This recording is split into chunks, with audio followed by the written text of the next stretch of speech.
देखिए 17 नंबर प्रश्न पर ध्यान दीजिए।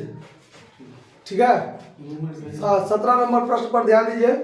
क्या कहता है, देखिए 17 नंबर प्रश्न कि शुक्ला एवं सक्सेना एक फर्म में साझेदार है जो लाभ को 3:2 में बांटते हैं। 31 मार्च 2021 को उनका चिट्ठा निम्न प्रकार है जिसमें उसका बैलेंस शीट दिया गया है। लायबिलिटी साइड में शुक्ला सक्सेना का पूंजी है और क्रेडिटर है। एसेट साइड में लैंड, बिल्डिंग, प्लांट और इन्वेस्टमेंट है। क्लियर। सवाल में कहता है कि संपत्ति का जो पुनर्मूल्यांकन हुआ है वो भूमि 3 लाख पर, भवन 90,000 पर। 31 मार्च 2021 को साझेदारों ने 1 अप्रैल 2021 के प्रभाव से लाभों को समान रूप से बांटने का निर्णय किया है। ठीक है, आपको आवश्यक जर्नल प्रविष्टि बनाना है और पुनर्मूल्यांकन खाता बनाना है। देखिए, जब ये पुनर्मूल्यांकन खाता बनाना है और संपत्ति एवं दायित्वों को पुनर्मूल्यांकित करना है तब आपको ये जो समायोजन प्रविष्टि है वो करने की जरूरत नहीं है।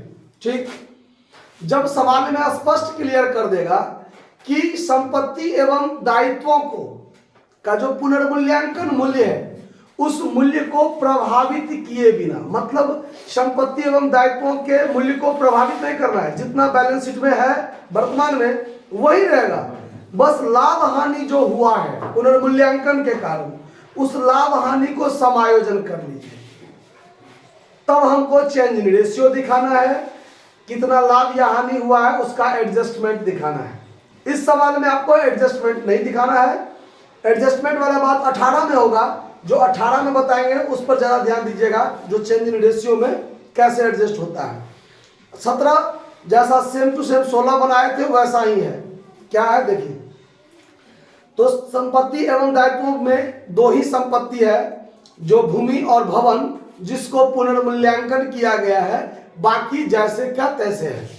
ठीक, तो इसमें आपको जो क्या कहते हैं जर्नल प्रविष्टि बनाना है। कैसे देखिए, सबसे पहले आपको जर्नल बनाना है, journal entries in the books of the firm.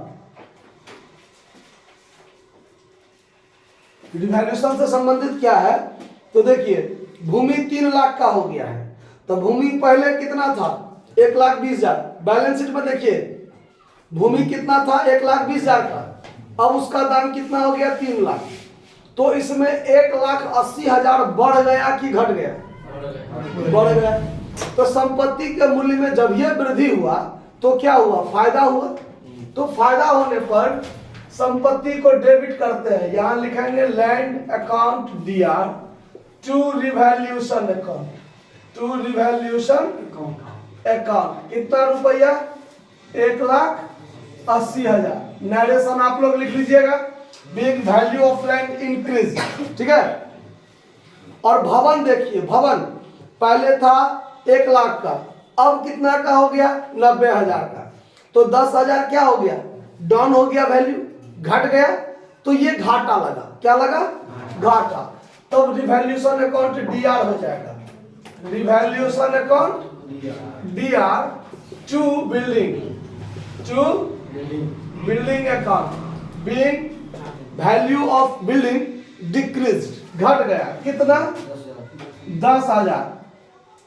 2 journal entry हो गया। अब एक जर्नल एंट्री और बनेगा जिसमें फायदा या घाटा, रिवैल्यूएशन अकाउंट में जो फायदा घाटा होगा उसका एंट्री बनाना है। ठीक है, तो उसमें क्या होगा, तो पहले तो आपको रिवैल्यूएशन अकाउंट बना के देखना है, रिवैल्यूएशन अकाउंट बनाना है। सवाल में कहता भी है, देखिए रिवैल्यूएशन अकाउंट जब आप बनाइएगा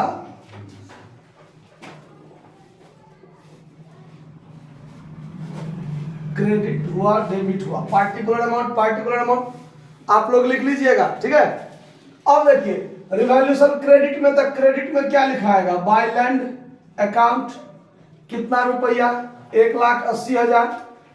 बिल्डिंग क्रेडिट में है और रिवैल्यूएशन डेबिट में है, तो रिवैल्यूएशन अकाउंट खोलते हैं, रिवैल्यूएशन डेबिट में, तो डेबिट में क्या लिखेंगे? टू बिल्डिंग अकाउंट लिखेंगे। कितना रुपया लिखेंगे? 10,000। ज्यादा बात कुछ है नहीं, बात खत्म। क्रेडिट साइड क्या है? 1,80,000 ज्यादा है, यहाँ भी 1,80,000। 10,000 घट के घटा कितना?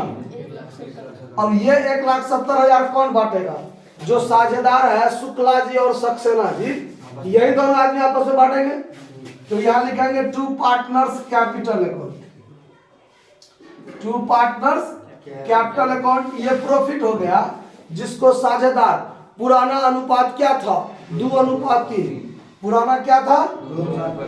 तो इसमें शुक्ला जी और सक्सेना जी दोनों आदमी बांट लेंगे। 2 और 3 5, 5 से इसमें भाग दीजिएगा, तो 5 से इसमें भाग दीजिएगा तो कितना होगा? 1,70,000 गुने 2/5 और 1,70,000 गुने 3/5 कीजिएगा। 5 से इसको काटिए तो 5 तिया 15, 2 5 चौका 20, ये हुआ ना। तो ये हो गया 1,02,000 और इसको ऐसे ही काटिएगा 34,000, तो यहाँ हो जाएगा 68,000।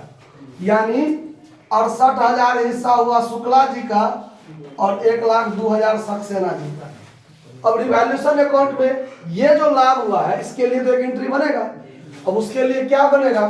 तो रिवैल्यूएशन अकाउंट में लाभ होने पर रिवैल्यूएशन अकाउंट DR 1,70,000 और 2 में टू शुक्लाज कैपिटल अकाउंट और 2 सक्सेनाज कैपिटल अकाउंट। दोनों साझेदार को आपस में क्या कर दिए? 68,000 और 1,02,000 बांट दिए ना। कि कहीं कोई दिक्कत हुआ समझने में? नरेशन लिख लीजिएगा, being revaluation profit divided by all partners in their old ratio. कोई दिक्कत बात को समझने में? तो नोट कर लीजिए। फिर आगे 18 दिखाते हैं, उसमें क्या होता है जब संपत्ति दायित्वों के पुनर्मूल्यांकन मूल्य को बिना प्रभावित करते हुए कैसे दिखाएंगे, अगले सवाल में देखते हैं।